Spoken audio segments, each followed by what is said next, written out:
रामकृष्ण हरी माऊली. मी अश्विनी तुमचं स्वागत करते एका नवीन व्हिडिओमध्ये.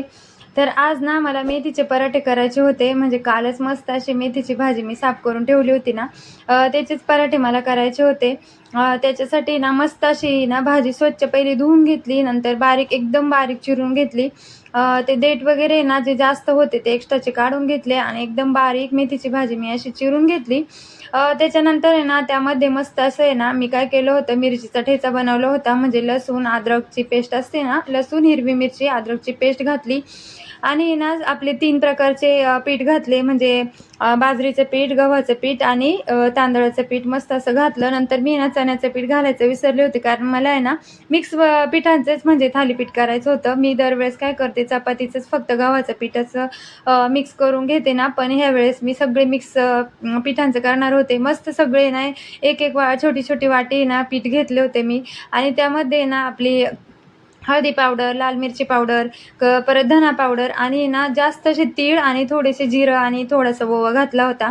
असं करून आहे ना सर्व मिक्स करून आहे ना पहिलं पूर्ण पीठ आहे ना भाजीला चोळून घेतलं छान असं आणि नंतर फक्त थोडंसं पाणी घालून मस्त मळून घेतलं होतं आणि एवढं भारी पीठ भिजलं होतं ना की काय सांगू. मस्त आहे ना, बघा आता तुम्ही पाहू शकता मोठे मोठे पराठे एवढे मी लाटले तरी पण किती छान झालेत एकदम.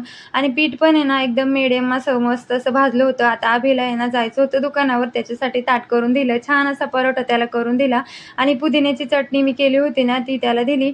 बघा कसा मस्त एकटाच बसलाय खात. आता तो ना थोडासा रुसला होता वाटतं, काहीतरी मी त्याला ओरडले होते म्हणून. आता सुट्टी घरात असली ना की त्यांची दोघांची असेच नाटक असतं, म्हणजे भांडणं करत राहतात छोट्या छोट्या गोष्टीवरून. त्याने मस्त असं खाऊन घेतलं. नंतर त्याला चहा पण ठेवला होता ना, म्हटलं चला आता तुला चहा पण देते, म्हणजे तू दुकानावर जाशील. आज आहे ना लवकरच तो दुकानावर जाणार होता, कारण तो वैतागला होता घरात. तो स्वतःच खोडी करतो भक्तीची आणि नंतर आहे ना मग स्वतःच वैतागून आहे ना बाबांकडे निघून जातो, म्हणजे दुकानावर निघून जातो. असं काहीच त्याने केलं होतं आज. तर त्याने मस्त असा नाश्ता वगैरे केला आणि चहा पण दिला त्याला, मस्त घेतला आणि तो गेला. नंतर भक्तीला, आता बघा भक्तीला पुदिन्याची चटणी आवडत नाही. म्हणजे बघा दोघांचे, तुम्ही मी प्रत्येक व्हिडिओमध्ये सुट्टीच्या दिवशीचं सांगते ना, त्यांचे असे काहीतरी नाटके असतात बरं का. आणि बरं ते पण काही कमी नाही, ह्यांना पण असंच नाटक करायचं असतं.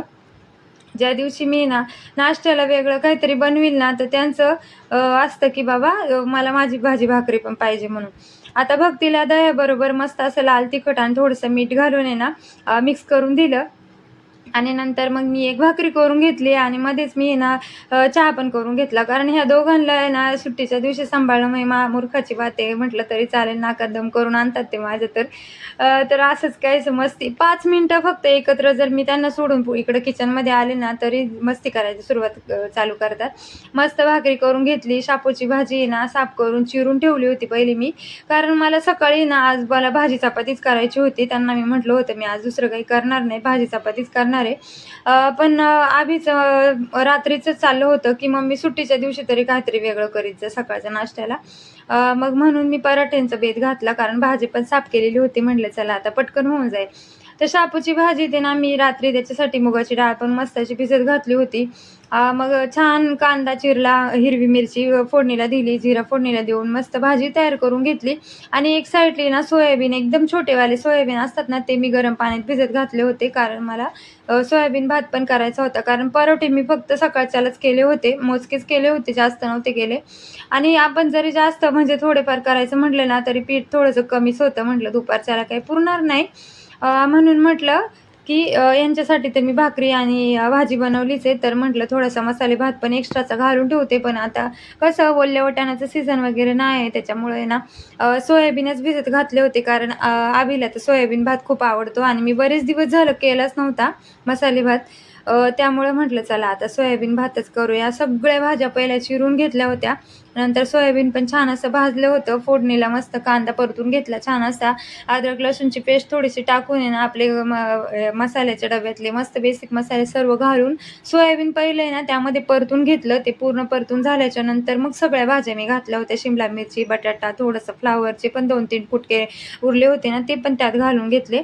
आणि मग नंतर सर्व परत भाज्या पण पूर्ण तेलामध्ये मसाल्यामध्ये फ्राय करून घेतल्या आणि नंतर तांदूळ धुवून भातात घातला. आता भात करणं तर काय बेसिक आहे, म्हणजे एवढं काही हे नाही, पण मी जसं करते ते मी तुम्हाला सांगते. म्हणजे माझं जसं पद्धत आहे. कधी-कधी मी पण शॉर्टकट मारते, कधी-कधी मस्त त्याला मालिश मसाला लावून करत असते.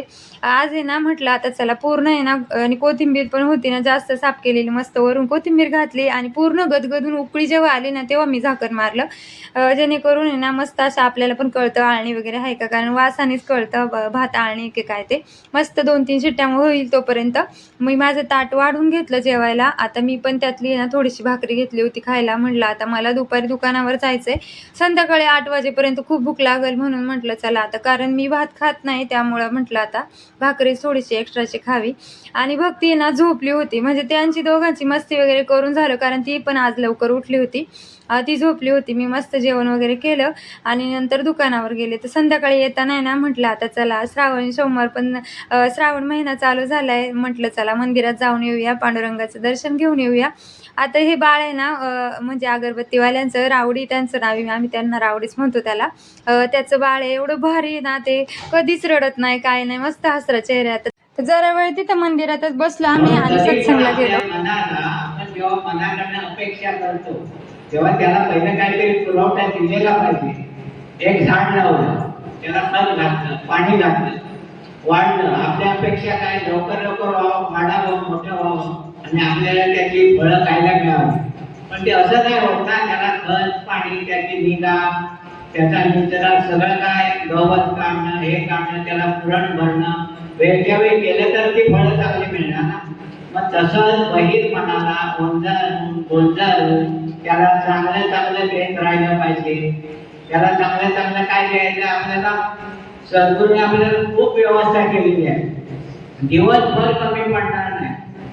तुम्ही शरीर साधना आहे, आपल्याला कृतज्ञतेची साधना आहे, आपल्याला प्रार्थनेची साधना आहे.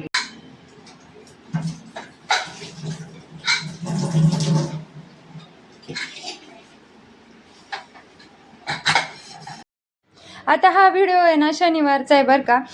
तर सत्संगचा गेले ना मी, की मला म्हणजे बरं वाटतं. मी पहिल्यापासून तुम्हाला सांगत आले ना, पूर्ण व्हिडिओ नक्की पहा आणि सत्संगचा जो मी क्लिप जोडली ना ते पण नक्की पहा. मनावरती एवढं छान बोललेत ना ते दादा की काय सांगू. नंतर मग घरी आल्यावर भक्तीने सगळं किचनवरचे भांडी वगैरे घासली, मस्त किचन वाटा क्लीन करून दिला मला तिने. आणि नंतर मी ना स्वयंपाक वगैरे करून घेतला. मला मिरच्या पण आहे ना थोड्याशा अशा तळून करायच्या होत्या. म्हणजे लांबड्या मिरच्या असताना जाडवाल्या त्या केल्या, म्हणजे एक साईडला ठेवल्या कढईमध्ये. आणि ना म्हणजे देवासाठी मी तेल आणलं होतं, म्हणजे तेलाची पिशवी तीच मला आहे ना बाटलीमध्ये भरून ठेवायची होती.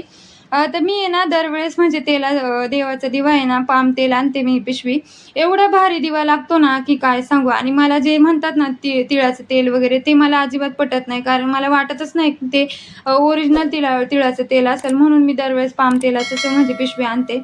तर चला भेटूया पुढच्या व्हिडिओमध्ये. धन्यवाद.